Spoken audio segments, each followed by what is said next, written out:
This film that you are viewing will someday be considered a hate film. Ever heard of the Global Anti-Semitism Review Act? It was signed back in October 8, 2004. Not everyone should have to be hated simply because of one's religion, race or gender, but this act that went into effect just involves anti-Semitism. In essence, if anyone speaks about the state of Israel in a bad way, that person is anti-Semitic. It goes so far as to say that anyone who says the Jews were behind the Messiah being impaled is anti-Semitic. Even the Messianic scriptures are considered to be anti-Semitic. Taking into consideration the Noahide laws and this Global Anti-Semitism Review Act, it makes perfect sense why we see TV pastors like John Hagee saying the Jews did not reject the Messiah and that they do not need to accept him. This book will expose the sins of the fathers and the vicious abuse of the Jewish people. In Defense of Israel will shake Christian theology. It scripturally proves that the Jewish people as a whole did not reject Jesus as Messiah. It will also prove that Jesus did not come to earth to be the Messiah. I personally believe the Jewish people were not Messiah killers, because Yahushua tells us the following: "No one takes it from me, but I lay it down of myself. I have authority to lay it down, and I have authority to receive it again. This command I have received from my Father." Yohanan, that is John 10:18. Now that is power, beloved ones. Sure, the council despised and hated him because they are of their Abba Satan, and all of us who are of the body of Messiah they also hate, is outlined in Revelation 12:17.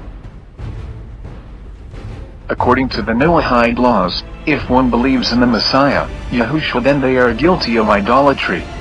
To add fuel to the fire, if you speak the name of Eloah, you have blasphemed, guilty as charged. The outcome? Decapitation. This is nothing new. The stoning of Stephen angered the council greatly because he spoke the name of Eloah. Please read Acts 6 and 7. Stephen had picked up his staff and followed in his master's footsteps. But Yahushua kept his silence. And the Kohen Hagadol, high priest, answered and said to him, "I put you under oath before the living Elohim that you tell to us whether you are the Moshiach, the Son of the Almighty." Yahushua said to him, "You have said it. Nevertheless I say to you, after this you shall see the Ben, son of Adam, sitting at the right hand of Yahuwah, and coming in the clouds of the heaven." And the Kohen Hagadol tore his clothing, saying, "He has spoken blasphemy. Why further need do we have for witnesses? See, now you have heard his blasphemy. What do you think?" They answered and said, "He is guilty of death." Matthew 26:63-66. According to the tradition, only a priest is able to speak Hashem, the name. Anyone else, guilty of blasphemy. Forsaking the command of Elohim, you hold fast the traditions of men. Mark 7:8. According to the rabbinical Judaism, the Mishnah, oral law, is above the Torah. The Messiah says much about these traditions, but he answering, said to them, "Why do you also transgress the command of Elohim because of your tradition?" Matthew 15:3. And he said to them, "Well, do you set aside the command of Elohim in order to guard your tradition?" Mark 7:9. Nullifying the word of Elohim through your tradition which you have handed down. And many such traditions you do. Mark 7:13. Since the Messiah came in his Abba's name, Yahuwah, he carries Hashem, the name, within his name, Yahushua. Ponder on the following. I have come in my Father's name and you do not receive me. If another comes in his own name, him you would receive. John 5:43. And you shall be hated by all for my name's sake. But he who shall have endured to the end shall be saved. Matthew 10:22. Then they shall deliver you up to affliction and kill you, and you shall be hated by all nations for my name's sake. Matthew 24:9. Remember the word that I said to you, a servant is not greater than his master. If they persecuted me, they shall persecute you too. If they have guarded my word, they would guard yours too. But all this they shall do to you because of my name, because they do not know him who sent me. Yohanan John 15:20-21.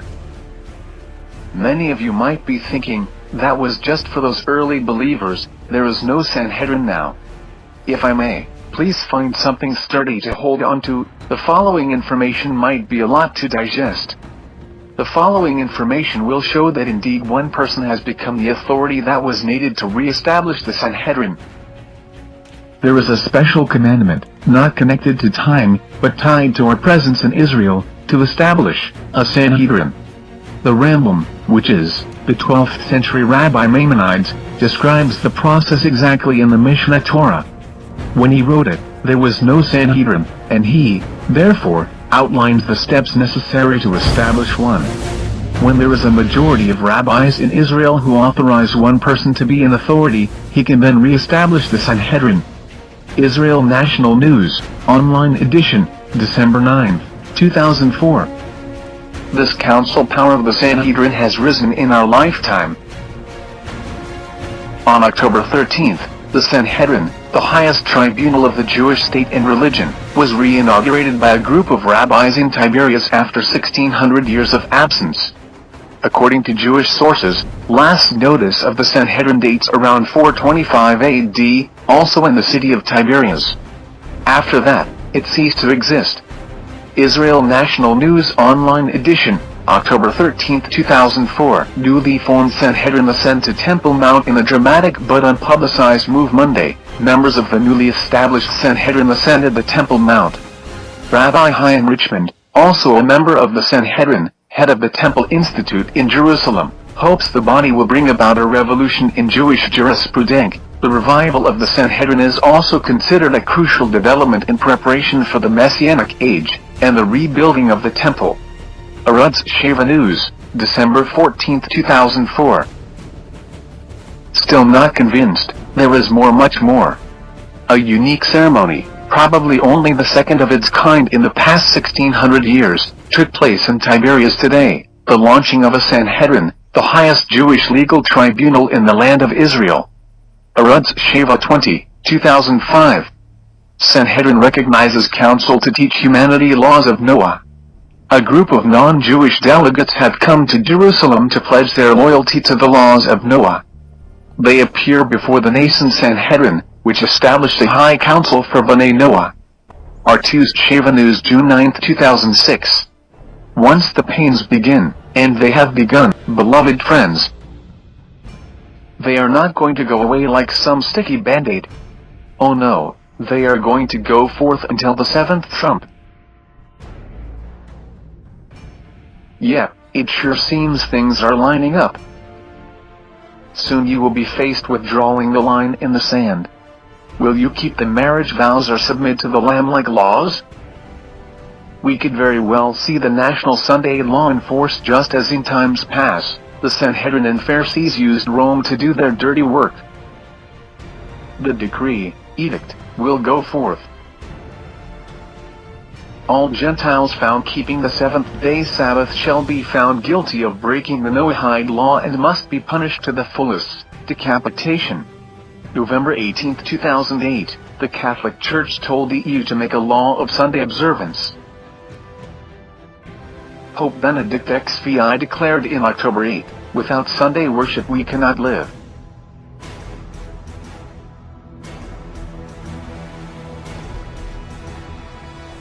Taking all this into consideration, we see just 2 years after Pope Benedict XVI declared this, we see the EU Parliament having a special meeting for all churches, civil societies and trade unions, pushing for a work-free Sunday. The decree, edict, will go forth.